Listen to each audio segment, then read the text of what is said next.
James chapter 1, verses 22 through 24.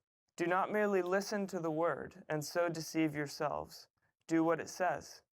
Anyone who listens to the word but does not do what it says is like someone who looks at his face in a mirror and after looking at himself goes away and immediately forgets what he looks like. So in first century ancient Near Eastern church, most people took in the word of God by listening, by hearing it read by someone else.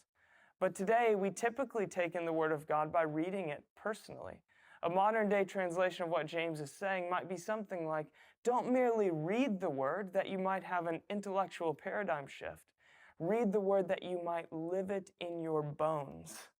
Then James, the brother of Jesus, borrows a page from Jesus' book, offering us a parable that might illustrate this principle. He says anyone who reads the word and then goes how they would have lived otherwise is like someone that looked at themselves in the mirror then forgot what they looked like. Now, the obvious implication here is that to look at yourself in the mirror is, of course, to make some kind of adjustment about your appearance, to tame a wild hair or to correct some kind of blemish. If you look in the mirror, notice something off about your appearance, and then go on without correcting it, you might as well have never even looked at the mirror in the first place. James is saying something like that. But he's also referring all the way back to the beginning of the biblical story, when in Genesis 1, human beings are set apart from creation and that we are made in his image. In sin, we forgot what we looked like in a sense.